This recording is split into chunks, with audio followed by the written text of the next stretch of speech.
Ladies and gentlemen, we are currently holding for further traffic clearance. This is your Walt Disney World picture phone operator.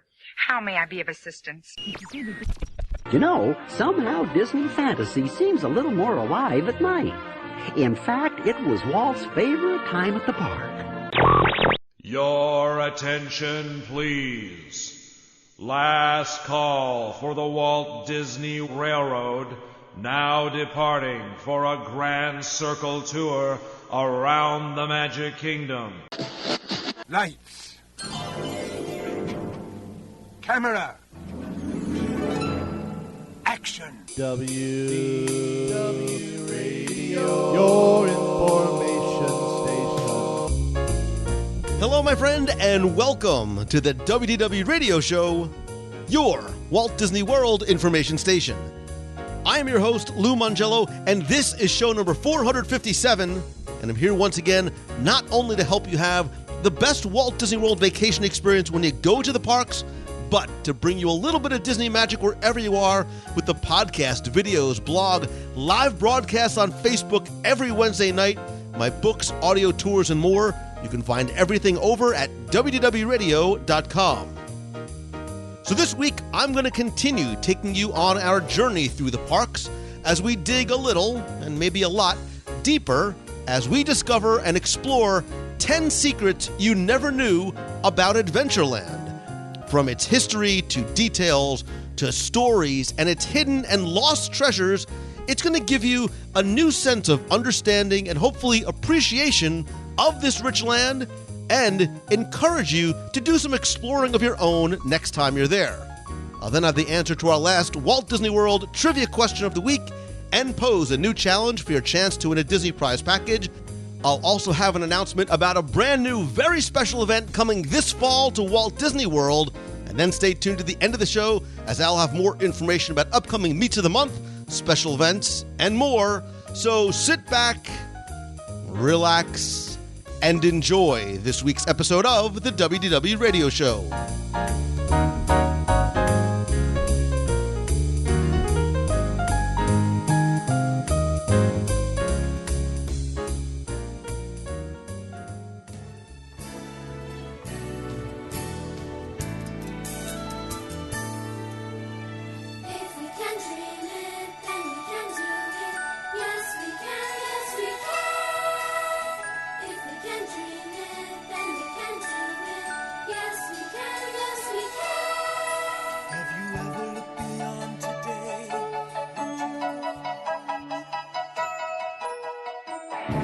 Before we get into this week's show, I want to take just a minute to talk to you about something brand new, unique, and something I have been working on and am very, very excited about.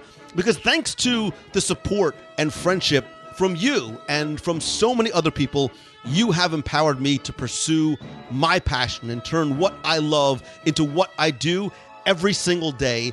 And I want to help you do the same thing and get you from where you are to where you want to be. And that's why I'm so excited to announce and invite you to join me for the Momentum Workshop Weekend, October 15th and 16th in Walt Disney World.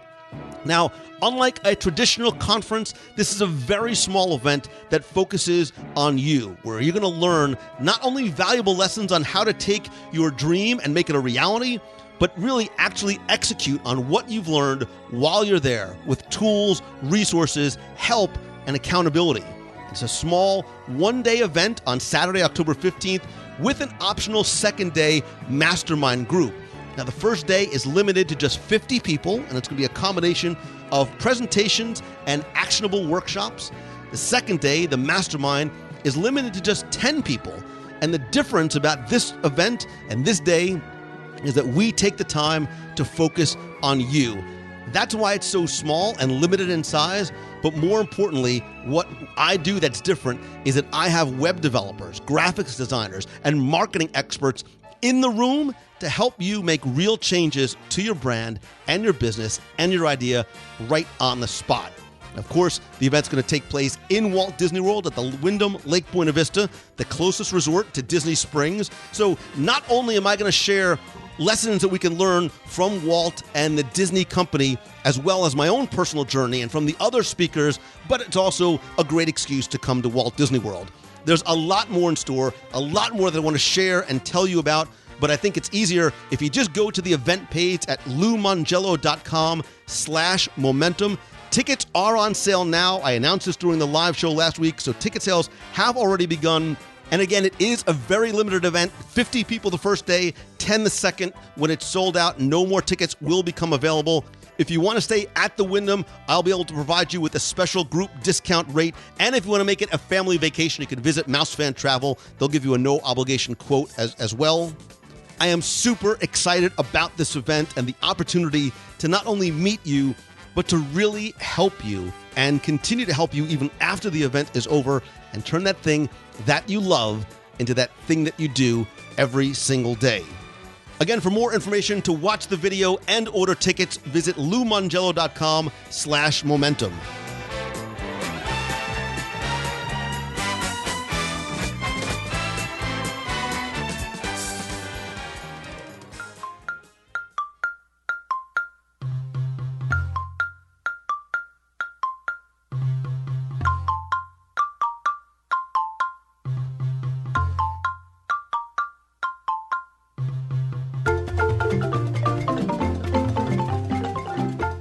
I continually reference Walt Disney World as being a place that's so rich in history and detail that to me it is very much analogous to the layers of the onion, and I've actually been asked to refer to them as layers of the cake to make it a bit sweeter, but go with me here, because I think like an onion, by only peeling back the many layers of the Disney parks can you reveal that very sweet core. And I think some of the suspense of getting there is half the fun.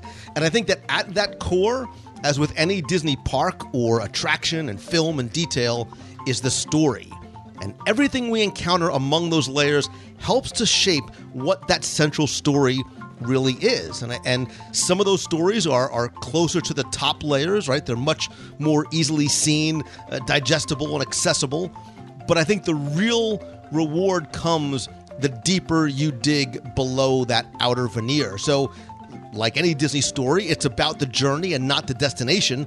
And this week, we're going to peel back some more of those layers together, and this time in Adventureland. And now that I'm hungry and thinking about caramelized onions on basically anything at all, I want to welcome a man who also is a bit like an onion.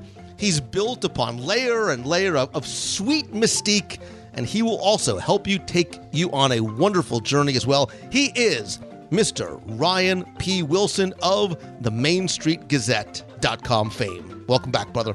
How's it going?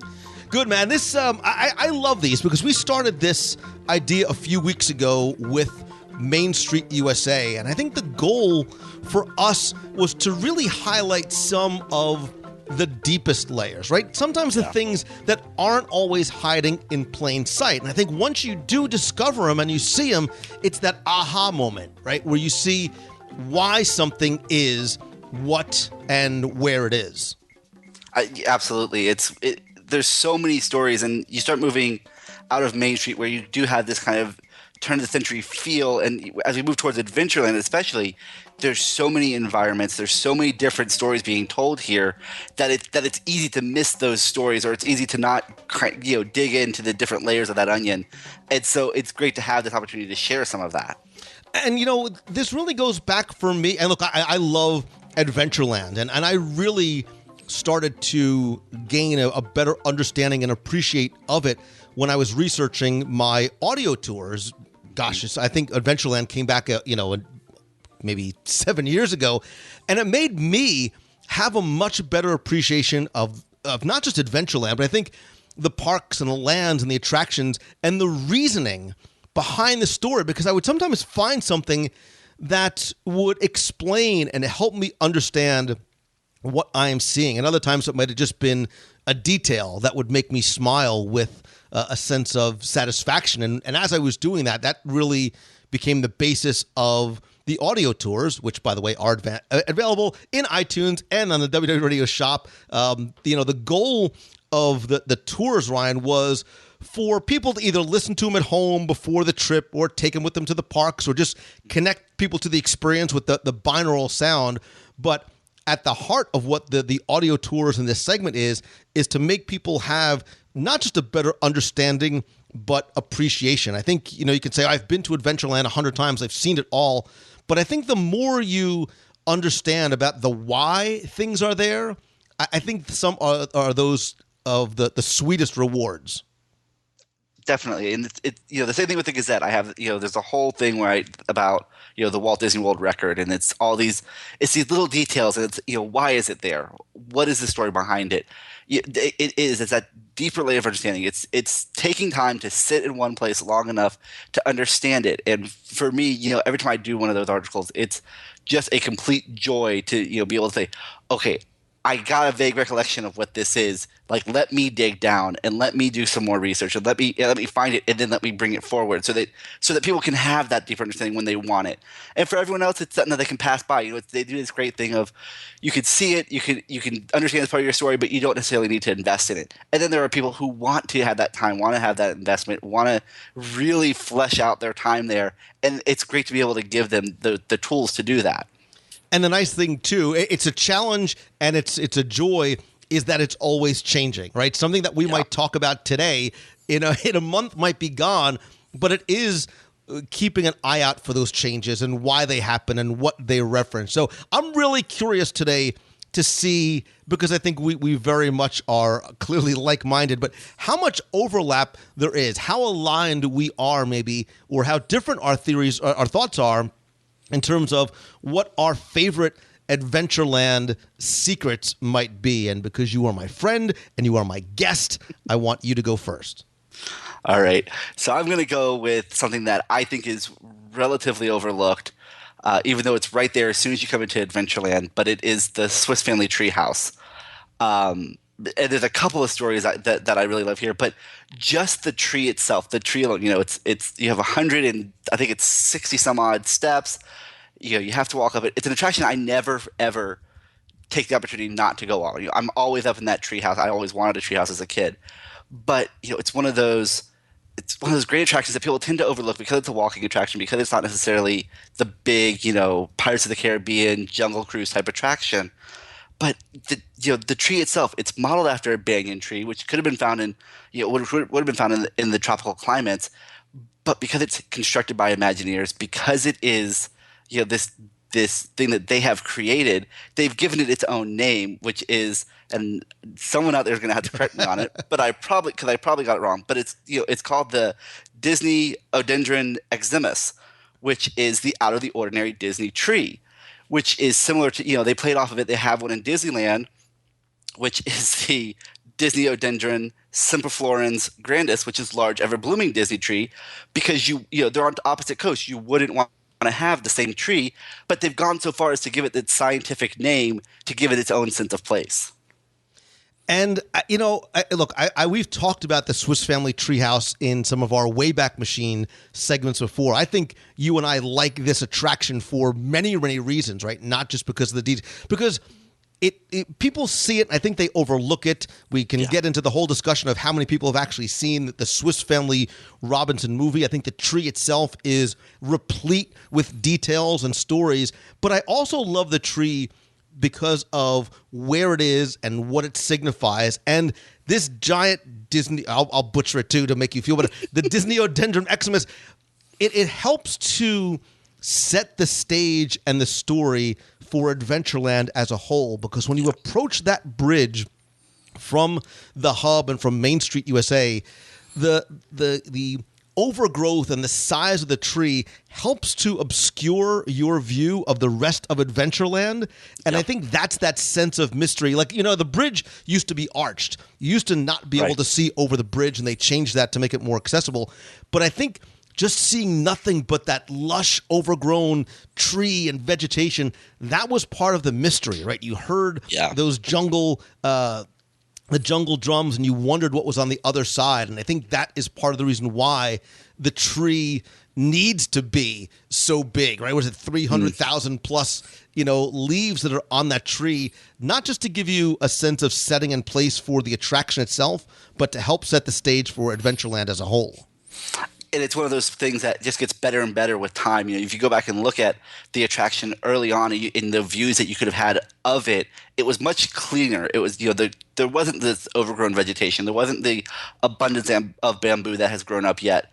It was, you could see the tree, you could see the different, rooms of the house from a distance. But as time has, as the foliage has grown up over the years, it's much more mysterious. It gives you that wall into Adventureland of you can hear the jungle beats off in the distance. You can maybe hear the Swiska polka playing up in the branches. But it sets that tone of this is not your ordinary place. This is a place where we live in trees, and we've been ingenious in how we've invented things. It kind of sets that entire tone for the land.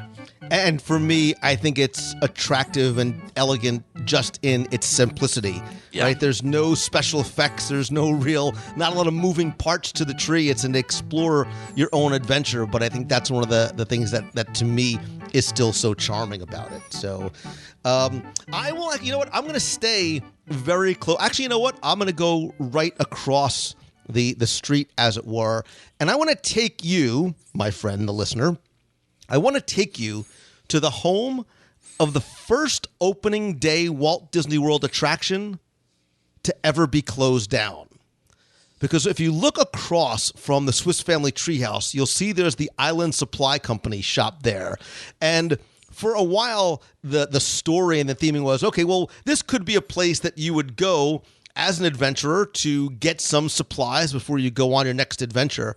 But if you go back to 1971, this was also home to the Tiki Tropic Shop, which was another lost treasure. But early on, it was also home to the Safari Club Arcade. And this is actually a shooting gallery type arcade that lasted only a few months after the park opened and was the first attraction, and I use attraction in air quotes because it was on the map, to permanently close in Walt Disney World. So it looked a lot like the Safari Shooting Gallery in Disneyland's Adventureland, but the idea was you weren't going to go in there and play maybe the types of video games that you would think of. They had shooting games and adventure type, and there was maybe 20 to 25 of them, single-player type shooting games where you'd go on an elephant hunt or a tiger hunt, whatever it is. So it gave you that sense that you really were on this safari-type adventure in Adventureland. And it didn't last very long, I think, for a couple of reasons. I think, one, you had the Frontierland Shooting Arcade right around the corner. You had the Penny Arcade on Main Street. So if people were looking to play games, you had those types of options. Obviously, it's not what Disney, I think, wanted people to do when they were there. And then later on, it became Colonel Hathey's Safari Club, referencing the Jungle Book. And then it was back to the Island Supply Company. Now it's a sunglass hut. I guess you need sunglasses on your adventure. However, I would, and I will tell you, one of my holy grails is trying to find photos. I have a real tough time finding any photos of the old Safari Club arcade, the first opening day location to be shut down in Walt Disney World. Yeah, it's one of those things I've been looking for too. And they're just, you can find the little descriptions, but it's very, very tough to find an actual photo. But you're right. It's one of those things, I think, Disneyland did it, still does it so well, I think, with attractions like the Penny Arcade, where you have Esmeralda, the fortune teller, you have Shrunken Ned and his prescription cards. And then when you get to Florida, we had the Frontierland Shooting Arcade, the Penny Arcade, and we had Shrunken Ned's Junior Jungle Boats for a while. Those kind of pauses in your day, those places to go play a game or do something that's a little bit off the beaten path for an attraction have not ever really taken hold, except for the Frontierland Shooting Arcade over the decades. And it's one of the things, I think it's such almost a lost art for us. It's one of those great things that we remember from our childhood, those kinds of experiences. And it's a great piece to have that first attraction, whether it was closed or not. But to Shutter, it's just incredible to think about the history there that has been lost. And I think, look, this is where the old nostalgicness come back. Obviously, It's not an attractor. It's not a moneymaker, right? It was a quarter, whatever it was, to play. But I think as a kid, it would give you that sense that that you were out on an adventure, and whether or not you believe in hunting or animals or whatever, it was this a simple, innocent way to sort of give kids and probably adults too that sense that they were in Adventureland, they were on an adventure, they were going on these safari type explorations. Yeah, it was you may never get there, so this is your way of experiencing it. And whether it was a tin pop gun or what have you, this was your way to kind of have that moment of adventure when you're not where you're in control of it, and it's not the boat or it's not the attraction you're on. And and I'm sure you, Ryan, and a lot of people are possibly young. Again, this was not a video game. This is where there was sort of it was a console where there would be a rifle like that you would find at the Frontierland Shooting Gallery, but oftentimes there'd be like a piece of plexiglass, or it would actually shoot little pellets, and it would knock down little metal or plastic targets in it. So there was also this auditory, this tactile sensation that you got as well from playing.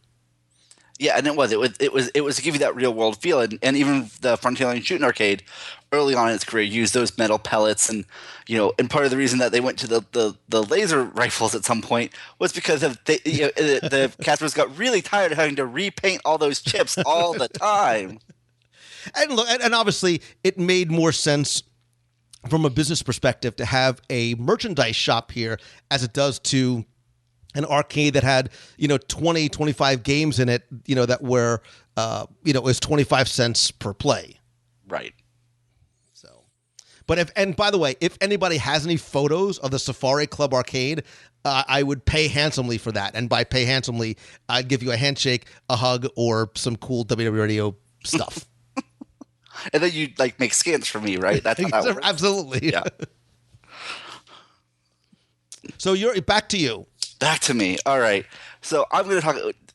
We always talk about to find these stories, you have to look up, down, left, right. You really have to have a 360 view when you're thinking about this. And Adventureland for a long time was really just kind of one color of pavement, and it changed from the reds and the browns, but that's kind of where it stayed. And then when we get the Agrabah piece, when we get Aladdin coming in, you all of a sudden have this bazaar, and they took that chance or change to go ahead and upgrade the pavement just a little bit. So instead of this dirt brown kind of pavement you have, they started embedding in ground dirt, ground shells, some tile mosaics that you would find in a place like Agrabah, and you find pieces of jewelry that have been embedded in the pavement to start setting the scene of things that have been lost in the sand.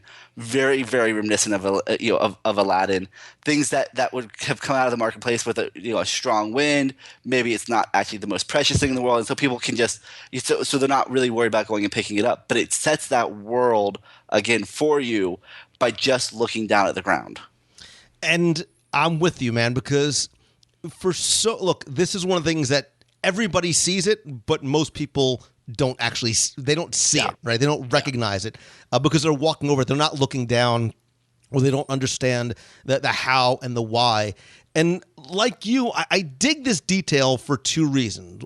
One, because yes, it does help to tell the story of why this is here. And look, let's sort of set the Wayback Machine to 1971. Obviously, the magic carpet of Aladdin wasn't here. It doesn't open till, I think, May of 2001, which occupied a space that, for the most part, had nothing in it except for a few decorative elements. There was planters and tables and chairs surrounded by those pavilions. And I think the stuff that's embedded in the ground does two things. One, they took some of those pieces and they embedded them into that ground as a bit of a throwback, an homage, as it were, to what was there before. But I think it also helps to tell the story of how and why all of a sudden this attraction is here. And very briefly paraphrasing, the idea is that the magic lamp of Genie was discovered that the well that used to be in the center of the town was dug up at the turn of the century, and all of a sudden this giant lamp and attraction pops out. And I think those little pieces give you that sense of time and place and story, and it also does refer back to what was there earlier. Yeah, because you have things like, if you think about the Sunshine Tree Pavilion now, there is that little fountain that comes off of the bricks right in front of the pavilion. That used to go further out. That had to be pulled back a little bit, shrunk up, so that they had room for this attraction. And then you get all those great history pieces. Not only on the ground, but the spitting camels that will get you wet if you're not paying attention when you're walking by. So you're not looking down; you're looking up at the spitting camels, obviously. But those are from the parade at the studios from 1992. It's all these real world and story elements that have all come together at one point. And whatever your feelings are and what that attraction means to Adventureland or to the park as a whole, they put all these elements in one place at one time, and it comes together so elegantly. And I think that's it, right? It's about tying together all these somewhat disparate elements to create a singular, linear, somewhat cohesive story. So I'm going to stay in that general area, and I want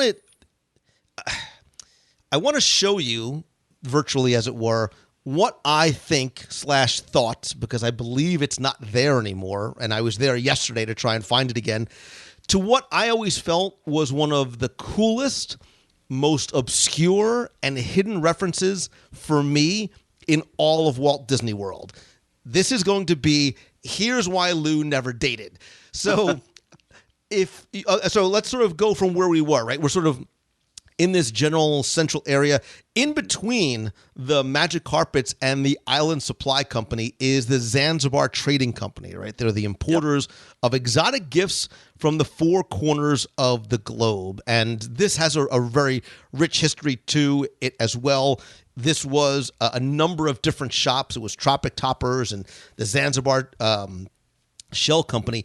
But if you walk into this shop, I think one of the reasons why I like it so much is, in addition to all the things that the little trinkets and treasures and gadgets and gizmos, as it were, that you can purchase, there's also a lot of stuff that's there just to help tell the story. And some of them are a lot more obscure than others. And one of the greatest finds I ever had was if you walked into the corner entrance of the store and looked up on one of the high shelves, there were a lot of decorative items like urns and bales of cotton and shipping things. And on one of the urns, there was a shipping tag that was burnt on one end of it, and it was getting ready to be shipped to a man by the name of Sirius Burns, get it, at the Ashes to Ashes mortuary on the colony of Ruru Penthe.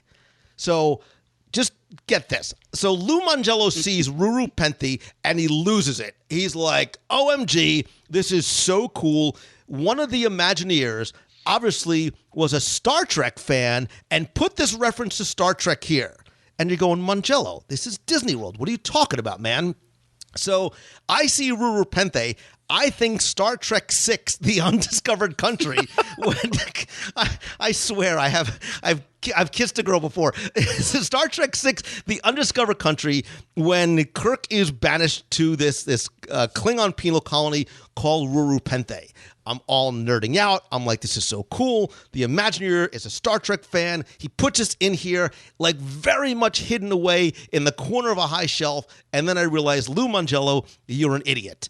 Many of you probably agree, but I realized that my reference to Ruru Penthe was, it obviously was a place, but the reference that I made was wrong because it wasn't referencing the Star Trek VI, The Undiscovered Country.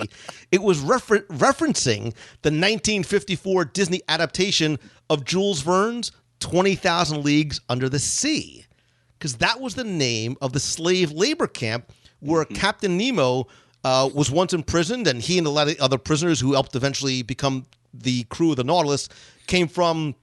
And then if you remember the film, you'll also understand why the tag is burnt. And I was like, that was my aha moment. And I'm like, that is awesome. And when I completely would always nerd out and either take people on tours or be there with friends and family, I would always go and show that to them. oftentimes getting that glazed over look like, dude, what, seriously? This is what this is. But if you look up there too, you'll also find like a bale of clothes getting sent to Al-Kazim at the Sultan's Palace in Agrabah. So obviously there's the connection to the magic carpets of Aladdin right there. There's a lot of those other little things. Some of them have been sort of pushed off in the corner. Some of them I have not been able to find. I did not see Ruru Penthe when I was there yesterday, shedding a silent tear. I need to go back and obviously go with somebody that's taller to try and find it. But I will tell you, forgive that long, very circuitous story, but that for me was like, it was such a find, right? It was such an unexpected find because dude, you'll never find that on a map. No cast member for the most part is probably going to tell you about it or bring you to it or show it. But when you find it, like, that's the reward. Yeah, it is. And there's so many of those stories all throughout the parks, but that's one of those great ones. And because I'm such a 20,000 leagues, we'll call it nerd, obsessive, maybe a better term, but it's one of those things that I've never been able to get a clear picture of it. And I noticed I haven't been able to find it for the past couple of trips, but yeah, I'll go with you. We'll find it again. Well, we'll dig it up or we'll be like, hey, you guys had some props. Where did they go? Cause we'll take care of them for you. And listen, I almost broke out into my really bad James Mason impression, but I think it's just best that we move on. Yeah, but it is one of those great pieces. It ties together another corner of the park. 20,000 Leagues was over in Fantasyland on the edge of Tomorrowland, but it still has its place in Adventureland. It still is that adventure story, so you kind of get to tie it all together.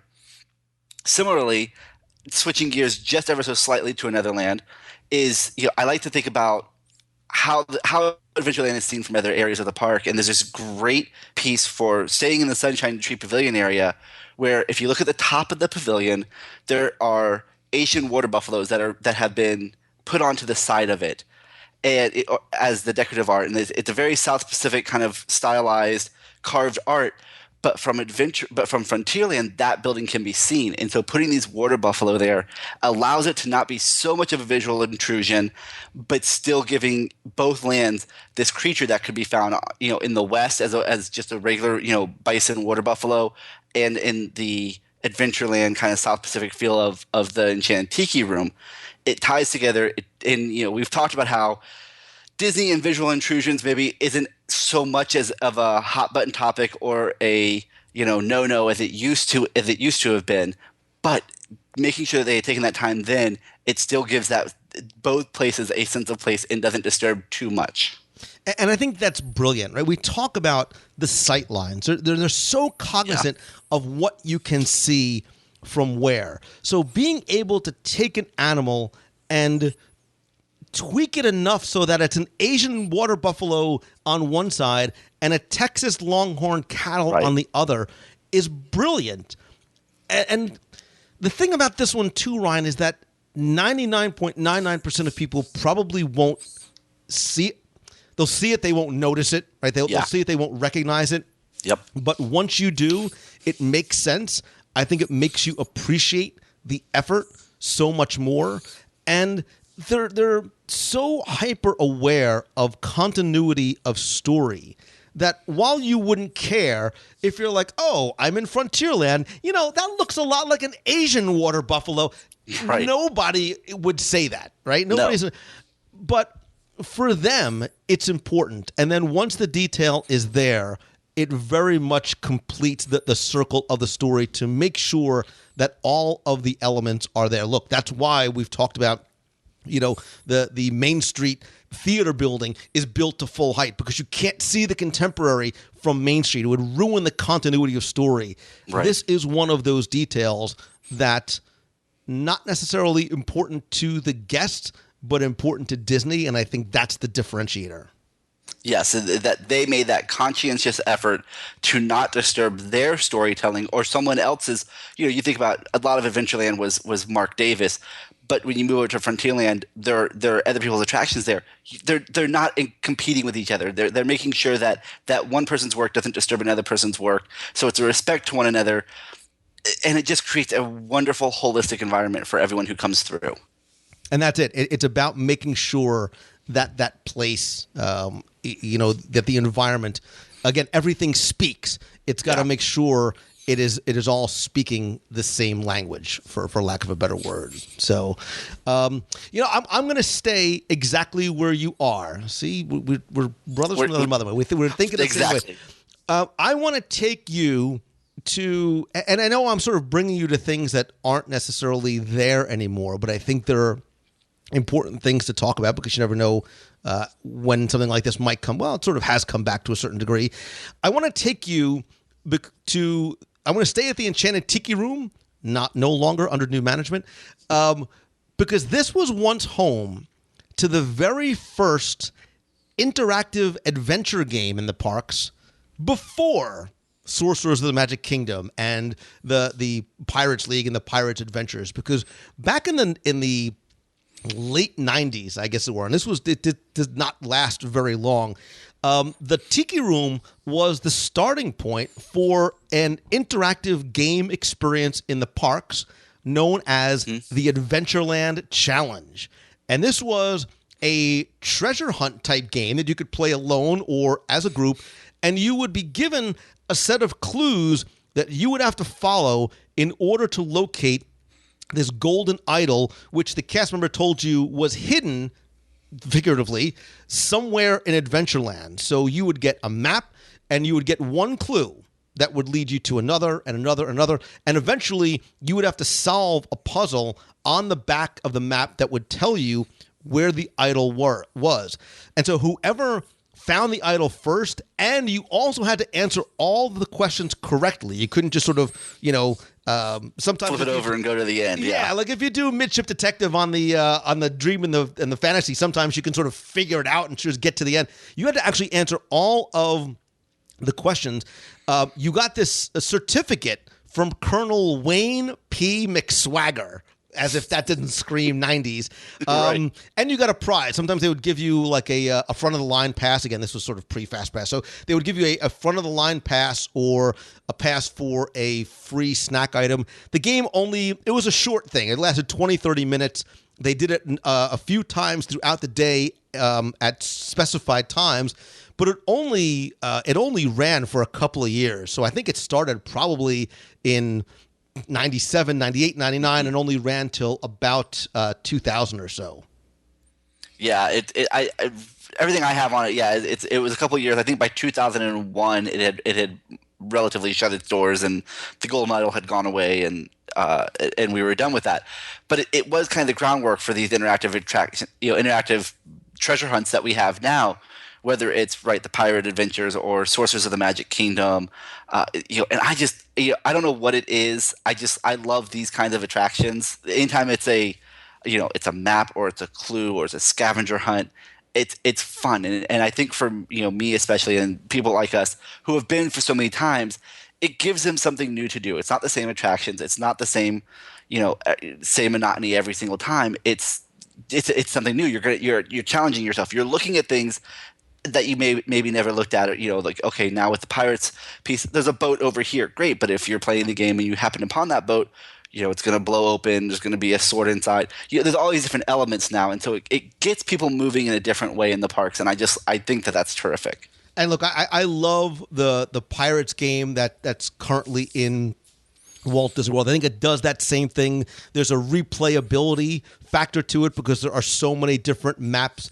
It's interactive. It gets you to some of these little nooks and crannies. And I dig the fact that they had something like this. Again, a zero tech, not even low tech, a zero tech adventure in the 90s that I think springboarded things like Sorcerers and things like the Pirates Adventure, the Treasure of the Seven Seas, which is currently in Adventureland. Yeah, absolutely. And there was that one point they had the little handheld 8-bit video game thing that you could go around and you would activate different games on your console, and as you went around, and you could play these little levels of It's a Small World or what have you. And it was just trying to find ways to get the technology to meet what guests were wanting to do in the parks. And I will say, as a quick aside, I dig things like the Agent P game and World Showcase, but I love the fact, instead of pen and paper, right? Giving somebody giving somebody a map, giving them a pen, and letting them go and do it. Because I think Yeah. And maybe this is the parent in me. I see my kids, I see other kids in the parks looking down at their phones. And it's one thing if they're playing it, but I think it's a detractor sometimes from the family experience because sometimes having the phone in your hand is such a personal thing.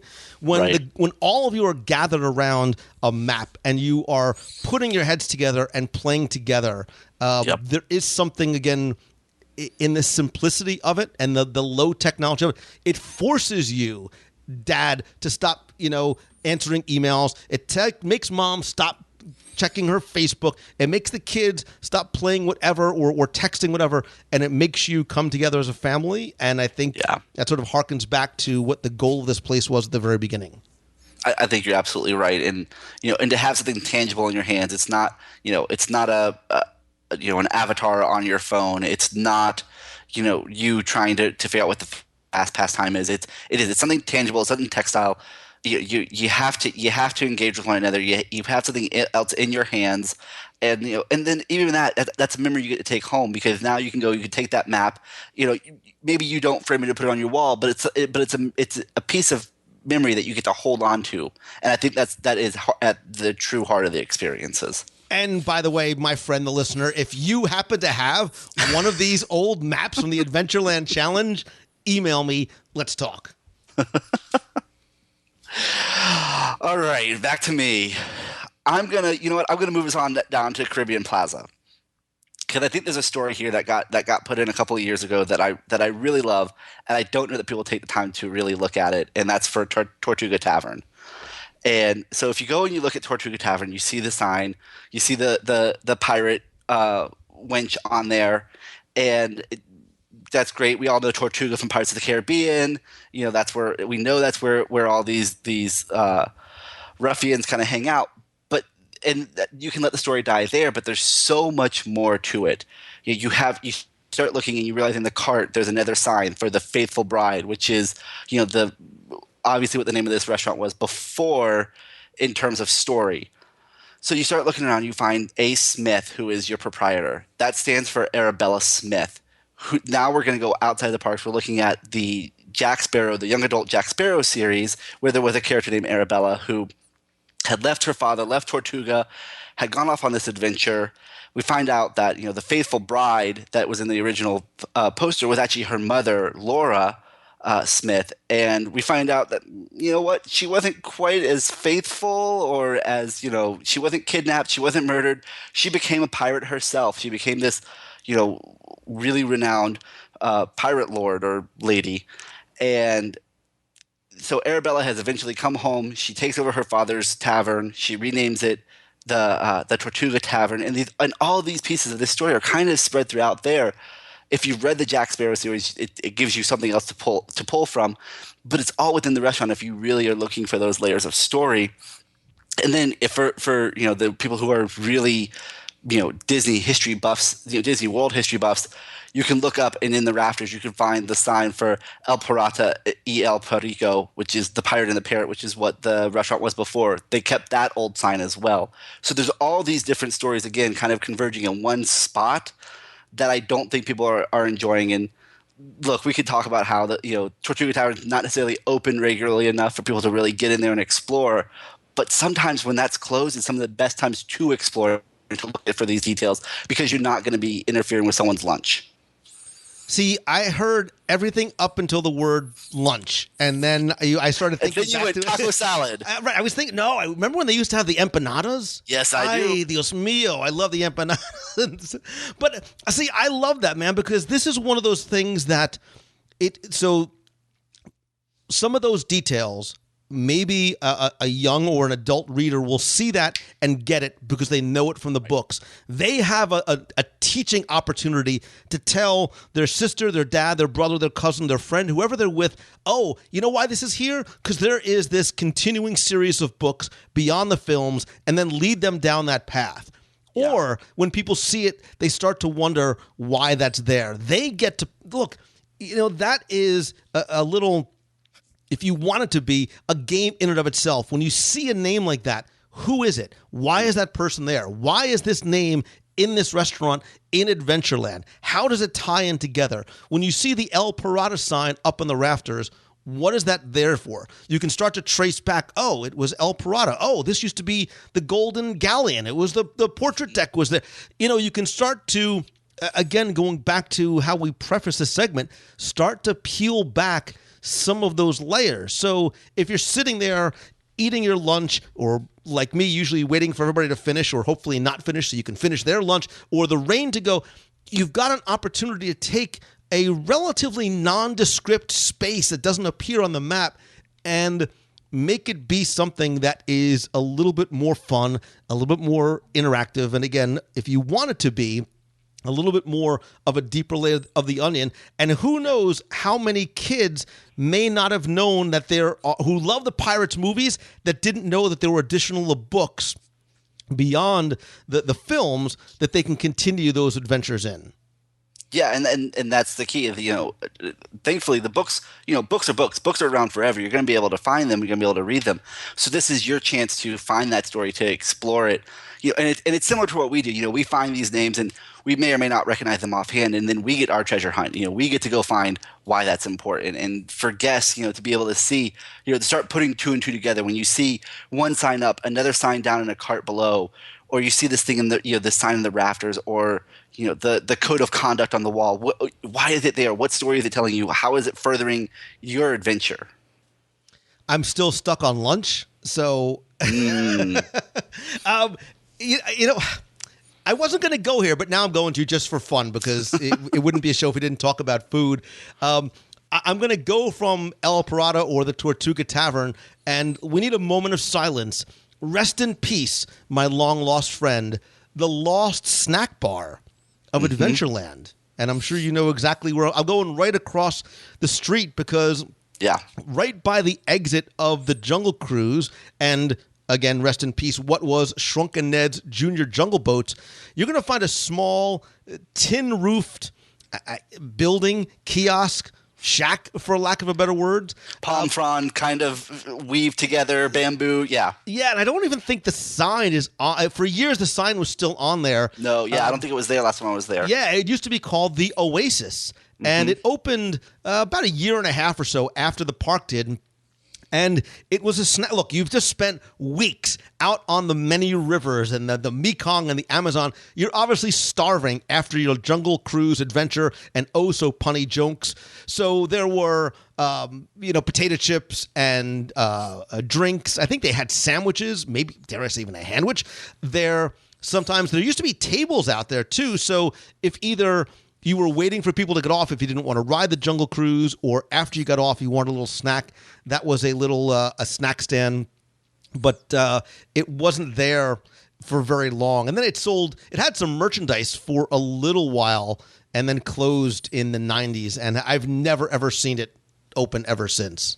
No, I haven't. Yeah, not in the past almost 20 years. I don't think I've seen it open. But it was, and true to Jungle Cruise, could we say that everything tastes like chicken? No, everything didn't taste like chicken. But it did. It had kind of a variety of snacks. It was someplace to grab something to go. I think at one point it sold some film and some other things, because you just got off your safari, you might need to reload on film. So you were able to keep going. But it's one of those places, it still sits there. You can still see it. I occasionally get people I go to the parks with, and they're like, "What's that?" And I'm like, "I can tell you a whole story." They're like, "That'd be great. Why isn't it still here?" And I'm like, "Your guess is as good as mine." Well, and the other thing too, and I'm going to apologize in advance because I'm going to sneak one in here that maybe I shouldn't, but I'm going to anyway. Because it was a place to get snacks and it was a place to sit out there, what were you overlooking, right? You were overlooking that little extension of the river that was there, and that was not there by accident, because if you would sit there enjoying your little snack, you would often get to see the Plaza Swan boat ply by. Am I stealing one of yours? Nope. Okay, good. So the Plaza Swan boats is another one of those long-lost attractions. It was only around for 10 years. I did a show on it years ago. I'll link to it in the show notes where we talked about this lost attraction at length. It operated from, I want to say, spring of 73 until the middle of 83, and it left from what is well, it's not there anymore. There used to be a swan boat landing. Rest in peace, Rose Garden, everything. Yeah, yeah. But where the Rose Garden was on the by the bridge to Tomorrowland, you would leave from that dock there, and dude, I love this attraction that wasn't always open very often. But you rode on one of these beautiful, elegant, slow-moving swan boats.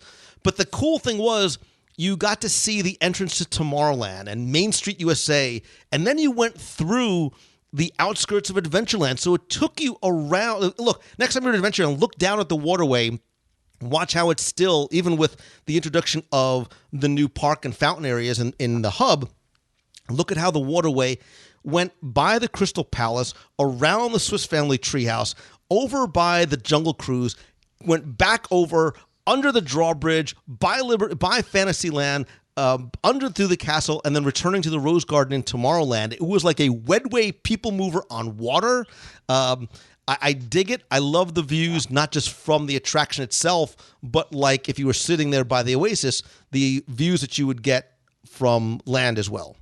Yeah, you get these elegant swan boats going by, and because of that, we had things like a swan topiary for a long time down by the entrance to the Rose Garden, but you could see the park in such a different way. It was such an interesting thing. It was almost I liken it to the Storybook Land canal boats from Disneyland. It was something different. It wasn't exactly a top tier attraction. You weren't going to be going by these animated scenes like you do in the Jungle Cruise. But you got such a better perspective, and it was able to rest and relax and just let the day go for a few minutes. You're right, the Red Way on water. Yeah, and I think part of the thought process when it first opened was, we need a slow-moving little attraction for. Look, this is a place for families to come together. Grandma, Grandpa need an attraction to go on, and I think that's not what it ended up being. Again, it wasn't the most popular. I think it was I want to say it was a D-ticket attraction? Maybe I don't know. Yeah, I think it was a D-ticket attraction. It was long. It lasted probably around 20 minutes, and I think it was I think it had a lot of old charm. Florida to it, right? Yes, it's one of those things you would find elsewhere, like, we're going to go to Cypress Gardens and take the little boat ride. It was the same type of thing in Walt Disney World. I think if it came back now, it would kill. Like, it would be awesome because it is that TTA type attraction. But obviously the waterways have changed and those pathways are no longer there. But I'll have to look up and see and try to remember what episode. You should go back and listen to the old show about the swan boats. And yeah, we gush on it for quite a while. You know what? I'm gonna keep us outside of Adventureland proper for just a minute.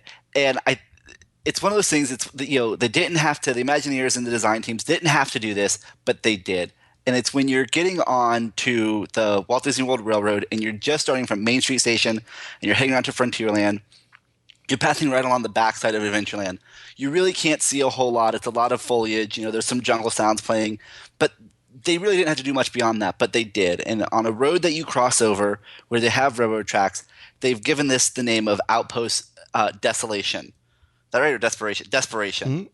And you have this great signpost that has, wayfinding for places like Serengeti, Karnak, Rio Bio, and Angkor.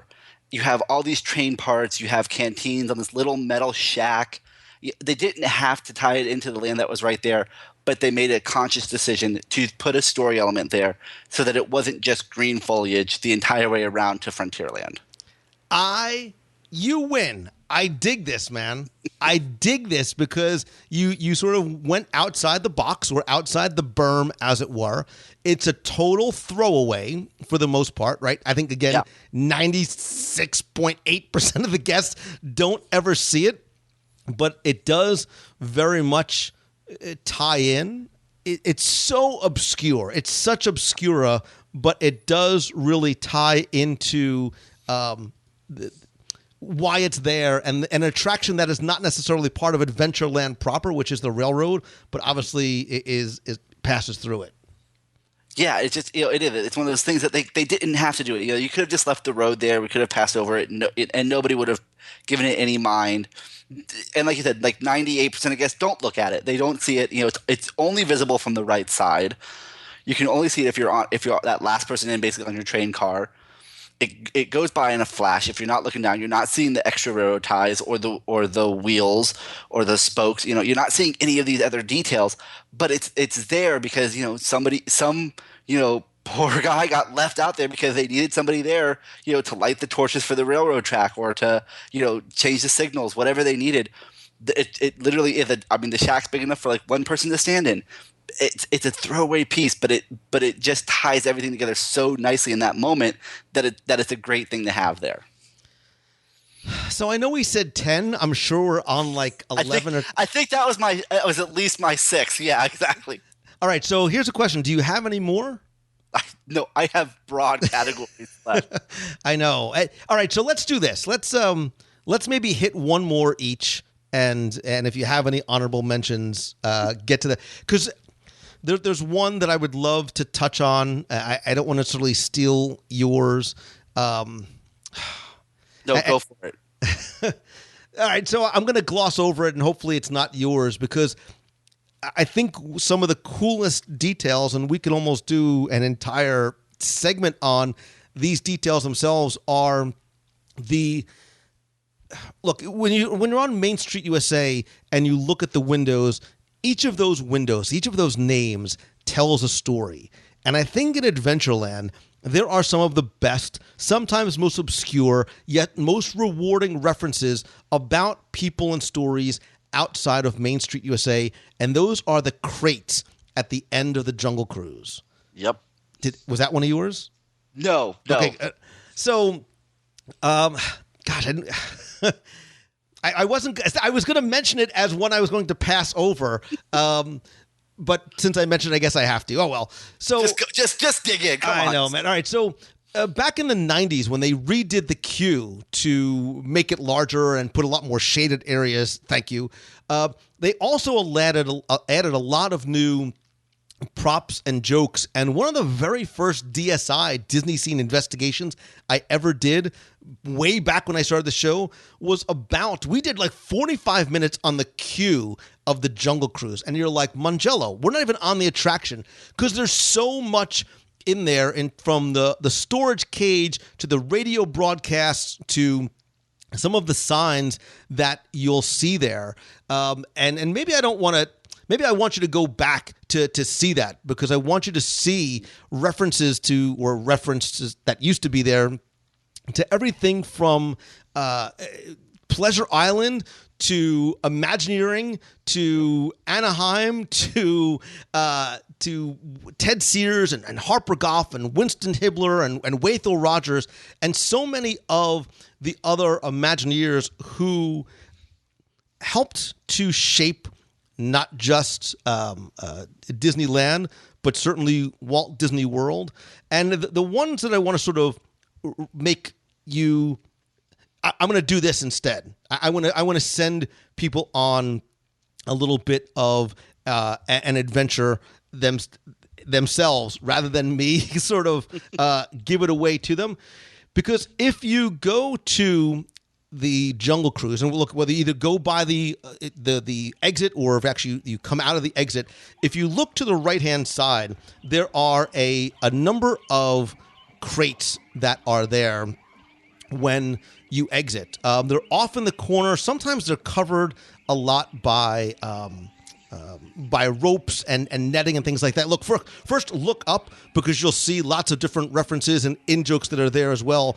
But if you look at some of the crates, you'll see references to Swiss Family Robinson, right? The attraction that is close by, and more importantly, actors like Tommy Kirk and Merlin Jones. And if you're wondering who Ken Anakin in, it's not Anakin as in Skywalker, it's Anakin as in Ken, who was the director of the Swiss Family Robinson. And I dig these, man, not just because they reference the people who helped make the film, but they reference the attraction that is right across the way, going back to what you said at the beginning, how it makes it all tie in together, how it makes it all a very cohesive story. And this is something I think we've seen a lot more of over especially the past 10 to 20 years, is tying these stories together. They're not just, standalone adventures. They do have some interaction with one another. So you see, Bill Evans, you see Harper Goff, you see Ken Anakin, who actually does have a Star Wars tie, but that's a whole nother story. You see all these great names, and the crates that they're on kind of give you a hint of who they were or what they've done. And it's that level of storytelling. They just recently have added into the queue, some more hints to Indiana Jones. Just tying all these pieces together have really truly brought Adventureland closer and closer together. And look, anytime that you could have a reference to Hawaii Five-0 in the jungle at the end of the Jungle Cruise, and now I'm going to make you go and try and find what that is. But again, it sort of brings it all together and sort of helps to tie together this overarching story of Adventureland, the place.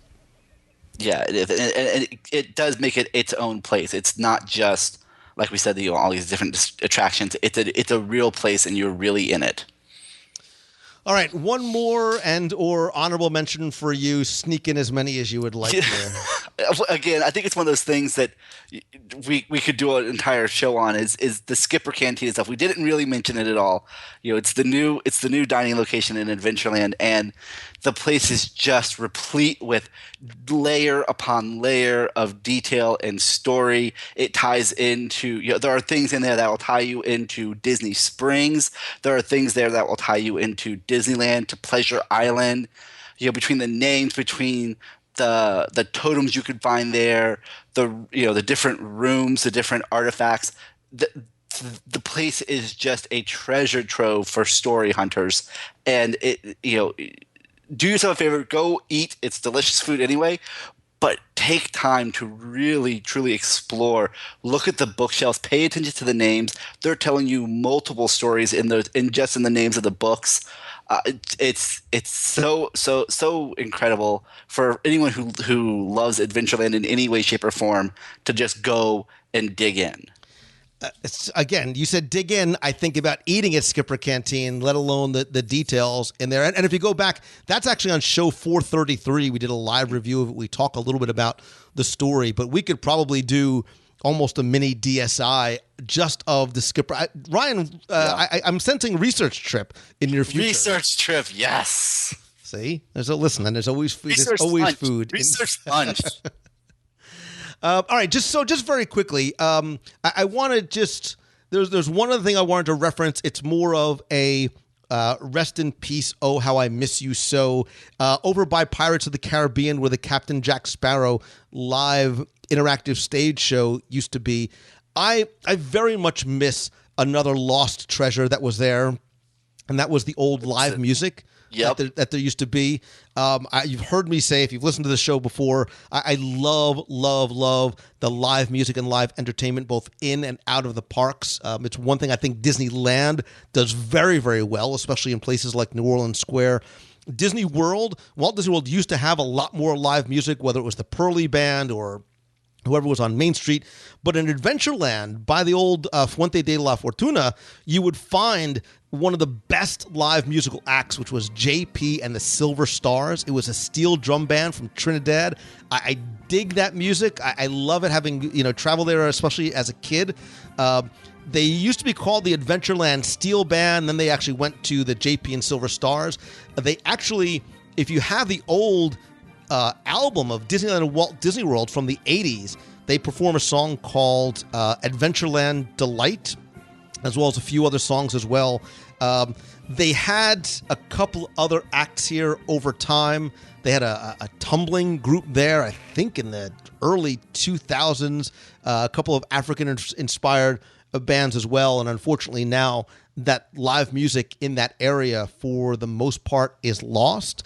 But I want to leave you with the holy grail, as it were, of details. The favorite detail that you probably can't see. And you're like, what's the point of telling me, Mangello? I'm going to tell you anyway. Years ago, someone introduced me to this little detail in Pirates of the Caribbean.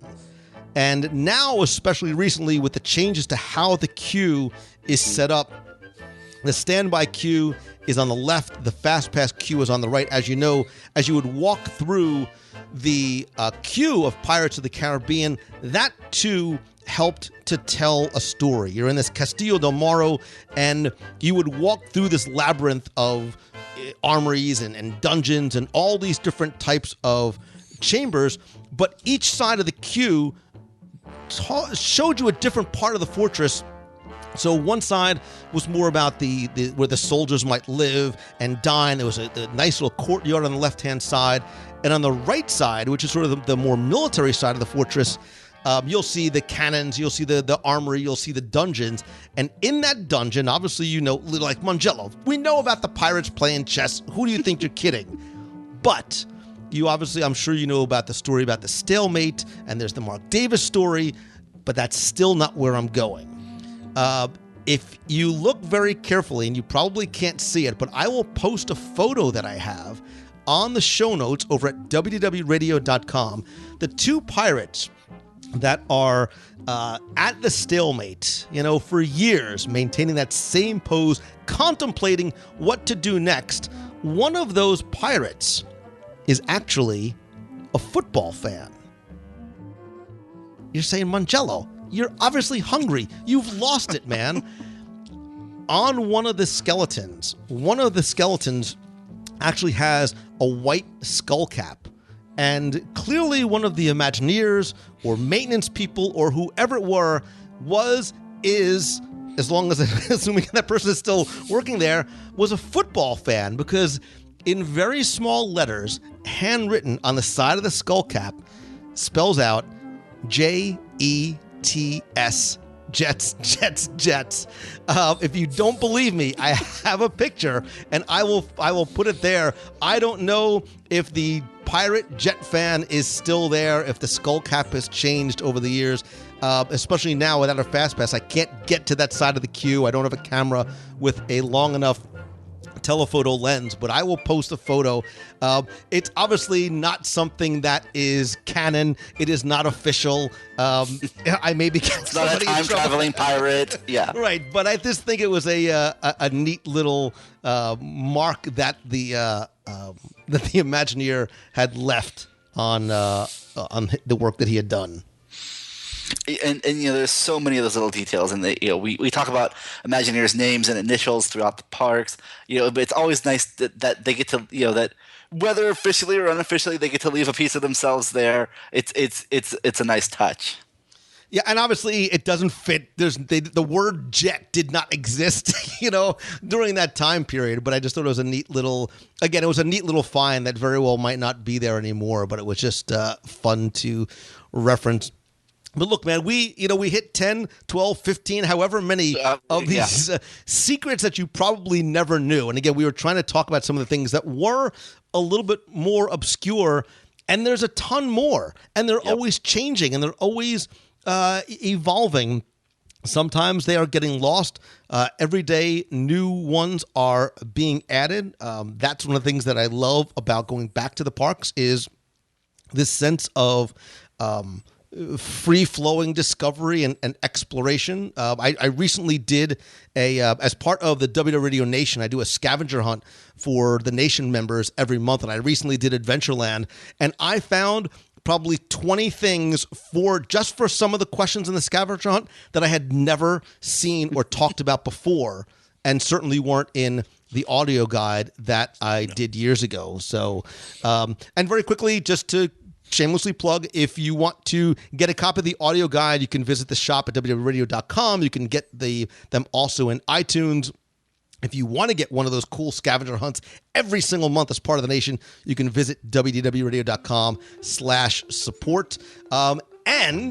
And if you want some more amazing stories from a really good guy, you got to go and visit MainStreetGazette.com and follow Ryan P. Wilson on all the social. And you, my friend, our friend, I want to hear from you. I want to know, what is your favorite Adventureland story or detail? Share it with me on Facebook over at Facebook.com/WDWradio. You like the page there. Tweet me at Lou Mangello. Send me a picture. Leave a voicemail. And if we missed one, You can leave that in there too. Brian Wilson, you are a good man, Charlie Brown. I dig doing these with you. Me too. These are always a good time. And even though we're talking about secrets, I somehow end up hungry. We're always going to end up hungry. It's just because, it's our constitutions. We have to eat. Hashtag stay hungry.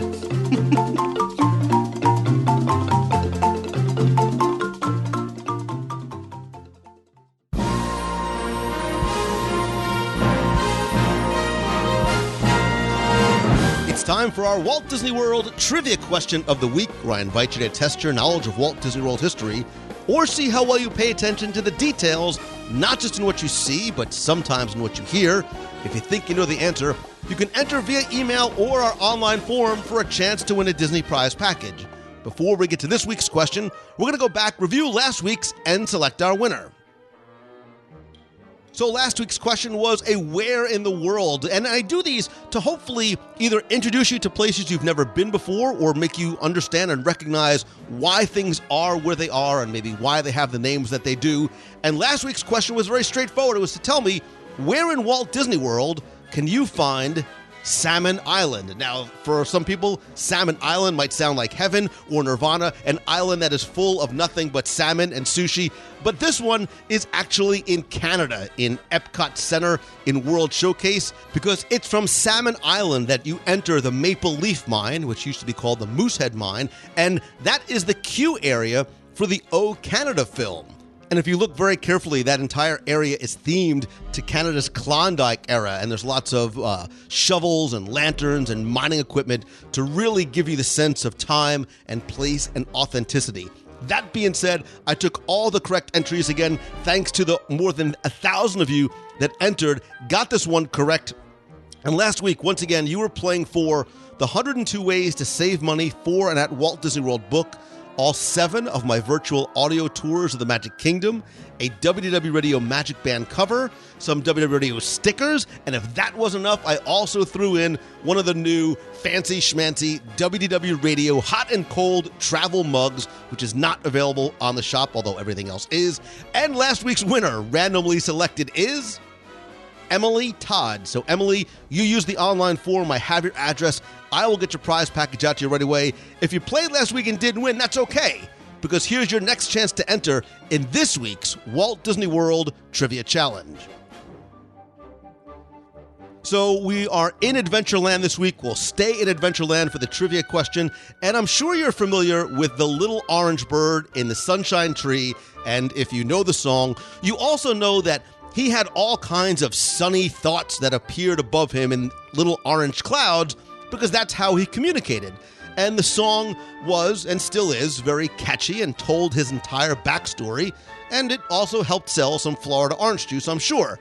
So you probably think that you already know the answer to this week's question, because you're expecting me to ask you who wrote the song, right? Not quite, because we know and love that it was written by the Sherman Brothers, but your question this week is to tell me who sang the Orange Bird theme song.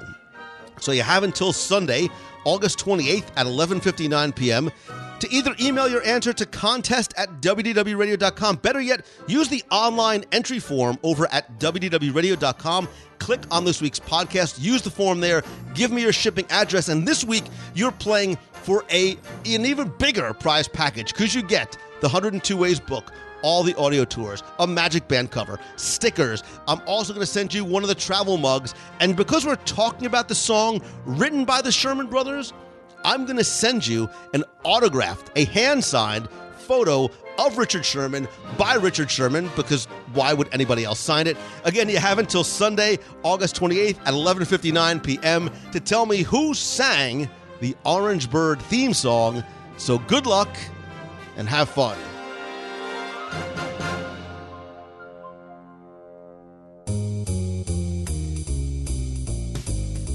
That's going to do it for this week's show. Thank you so much once again for taking the time to tune in this and every week. I sincerely appreciate you and the time that you share with me. I also want to thank some of the new members of the WDW Radio Nation family, including Christopher Zanio, Lisa Lazula Haney, Brandon Hamlin, Flickering Gloom, Bob E. Gasper, Jesse Campbell, Nicole Ostrowski, Vicky Maris, David Harrell, and Marty Engel. I sincerely appreciate you and everybody else who is part of the WDW Radio Nation. If you would like to find out how you can not only help the show and get rewards every month, including scavenger hunts, access to our Facebook group, personalized Magic Band covers, logo gear, backpacks, monthly care packages from Walt Disney World, live private group video calls, and more, you can visit wdwradio.com/support. And remember, it's completely optional, but that a portion of the proceeds will go to the Make-A-Wish Foundation through our Dream Team project. Again, you can visit wdwradio.com/support. All right, a couple of quick announcements before we go. The Purge is still going on, and by the Purge, I mean the purge of much of my Disney collection, which has been sitting in boxes and in closets and in storage for years. It's time for me to let some of it go and share some of it with you. So every Sunday at 9 p.m. Eastern, I have about 10 to 15 new auctions up on eBay. Everything from cast member materials to documents, maps, attractions, scripts, theme parks merchandise, books, artwork, one-of-a-kind collectibles, and more. You can visit wdwradio.com/eBay in order to check out this week's auctions. Got some really cool things up this week and planned for the next coming weeks. Again, it's wdwradio.com/eBay. Also, don't forget to please visit the website at wdwradio.com. We've got an amazing team of blog writers. Subscribe to our free email newsletter, videos, and lots more. You can also be part of the community and the family, and there's lots of ways to do that. First, I'd love to hear from you directly. So if you have a question you want me to answer on the show, you can email me, lou@wdwradio.com. If you want to call the voicemail, be heard on the air, call 407-900-9391. That's 407-900-WDW1. But of course, as much as I love connecting with you online, I am a firm believer that nothing beats a handshake and a hug, and I want the opportunity to meet you in person. That's why I do monthly meetups every month in Walt Disney World. For August, our next meet of the month is coming up this Saturday, August 27th. It's going to be special. It's going to be over at the Walt Disney World Swan and Dolphin Hotel at the outdoor beach and pool area, because they are going and having their Sandtastic weekends this and the following weekend. There's sand sculpture classes, demonstrations, music, food, and more food. So you can come join us for the meet. You can stay at the hotel over the weekend if you visit swandolphin.com/Sandtastic. Again, that's Saturday, 2 to 4 p.m. out by the pool area. If you follow me on social, I'll post that day exactly where we're going to meet up. We also have monthly meetups every month in Walt Disney World, so check the events page at facebook.com/WDW Radio. A couple of big events that are coming up. Obviously, our e-ticket adventure, our cruise on the Disney Magic from New York to Puerto Rico is this November. You can actually still join us if you want, but even if you're not coming on the cruise and you're up in the tri-state area, you are more than welcome to come and join us for our kickoff event in New York City. That is going to be Friday, November 4th in the city. You don't need to be coming. The event is almost sold out, so if you're thinking about coming, get your tickets now. And next year, if you can't join us on the cruise this year, I'm really looking forward to our June 25th through the 30th, 2017 5-night cruise on the Disney Dream. What I love about it is that it's on the Disney Dream, and it's the double dip to Castaway Cay. You hit Castaway Cay not once, but twice. It's my favorite port, and we are planning some very cool things for our double dip cruise next year. Again, visit the events page by visiting wdwradio.com and clicking on the events tab there. Also, stay tuned for other meetups and events not in Walt Disney World, as I travel a lot, especially this time of year, to speak at businesses and conferences and to schools. I often try to do meetups as I'm traveling through the country or around the world. And listen, if I could maybe help you turn your passion into your profession or come to speak to your business or to your school, you can visit LouMongello.com for more information. Thanks as always to Becky Menken and the team over at Mousefan Travel. It's who I recommend because it's who I've been using for nearly a decade. Whether you're going to world, land, cruise, or anywhere on the planet, Becky and her team will give you not only the best possible prices, all available discounts, but it is available to you at no cost. You can visit them at mousefantravel.com. Go to celebrationspress.com and subscribe to Celebrations Magazine. And finally, and as always, my friends, and you are my friend, whether we've met yet or not, all I ask is that if you like the show, Please help spread the word. Let others know about it. Tweet out that you're listening. Better yet, share a link to this or your favorite episode over on Facebook. And please take 30 seconds, rate and review the show over on iTunes. Thanks to you, we have more than 1,200 five-star reviews. Sincerely appreciate it. It's a great way to help spread the word. I do want to take a second, thank some recent reviewers like Moja10S. My buddy Moja from the UK says, this is the best Disney podcast. And for a fan living in the UK, it provides him with his Disney fix whenever he wants it. GK Rat 10 says, dare I say? Dare. Lou is the best. He takes you on a magical journey every time you tune in. E. Solove says, it's an amazing podcast. He's working his way from episode 1 to the last episode. He says the knowledge and the guests have provided so much more of an appreciation of a topic that he already had a great love for. And as he continues through the journey, he hopes he's going to be able to get together and come to a meetup in person. Also, Jim Meek 55, WDW Bobbin, and C. Rasweller really do appreciate you taking the time to leave a review. If you want to leave a review, just search for WDW Radio in iTunes or go to wdwradio.com/iTunes. It'll take you right there and give you instructions on how to do it.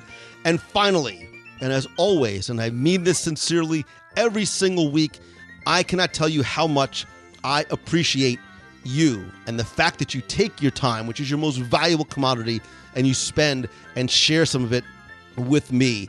And I was thinking this week as I was responding to some of your emails and actually met a couple of you while I was out and about, just how special this family and community is that you have created and how special and unique you are.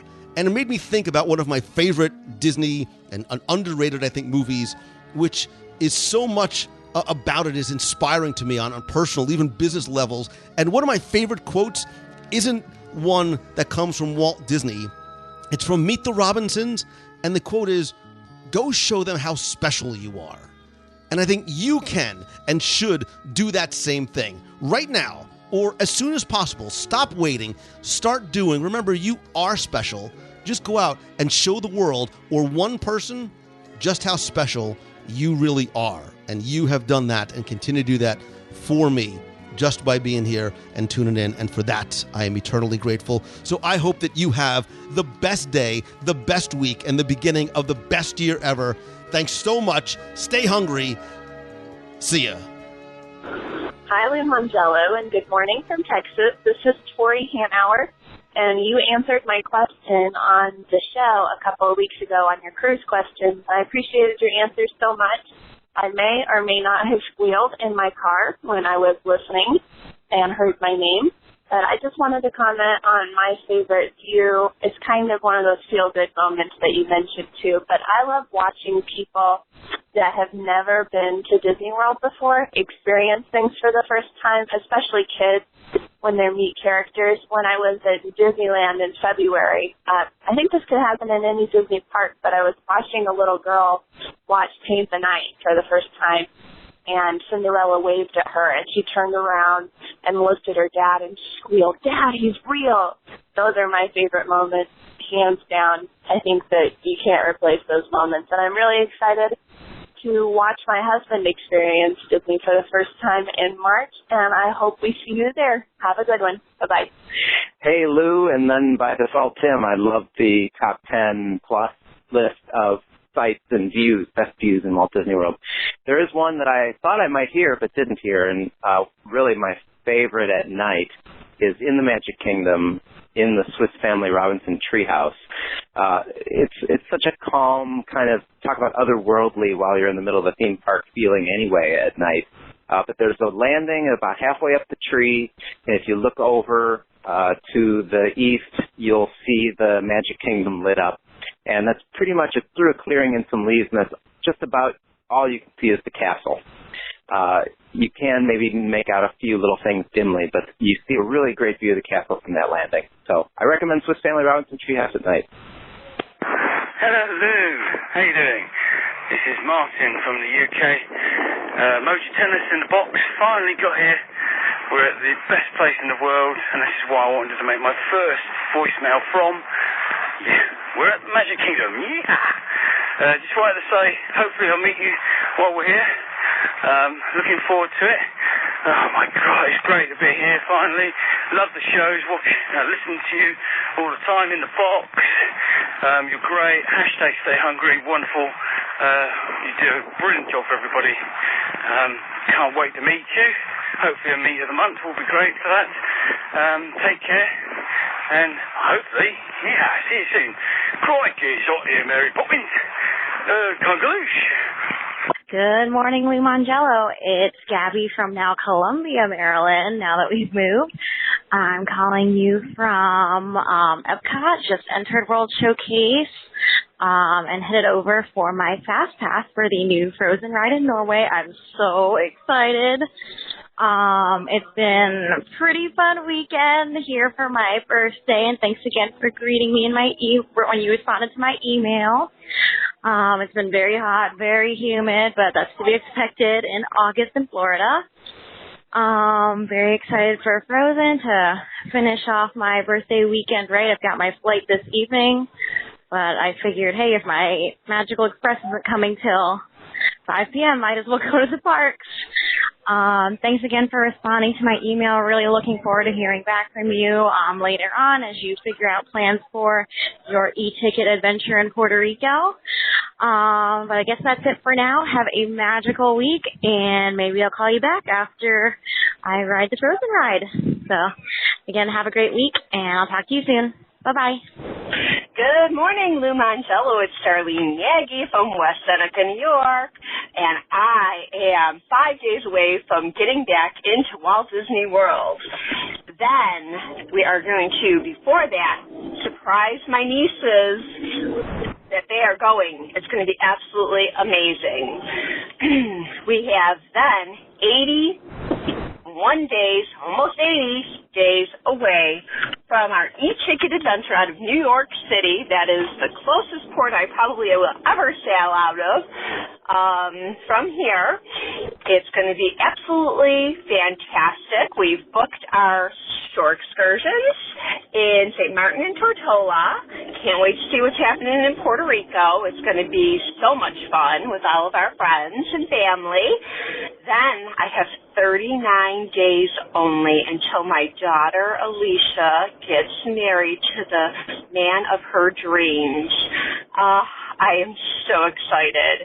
If you can't hear it in my voice, then I don't know, but I am totally excited. Can't wait to see everybody in the world in a few days. It's just so magical. It's a beautiful day here. It's been in the 90s. I've been getting ready for that Florida sunshine.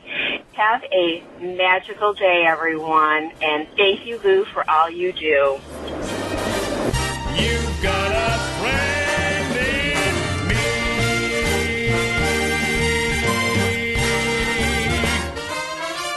Yeah.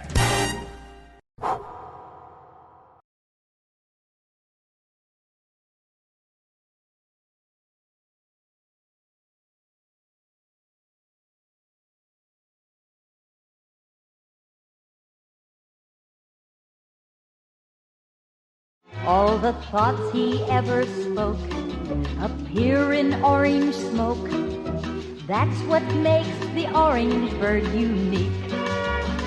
Little orange bird, in the sunshine tree, won't you think of something sunny just for me? Think of funny thoughts, or a sunny word, that will make me happy, little orange.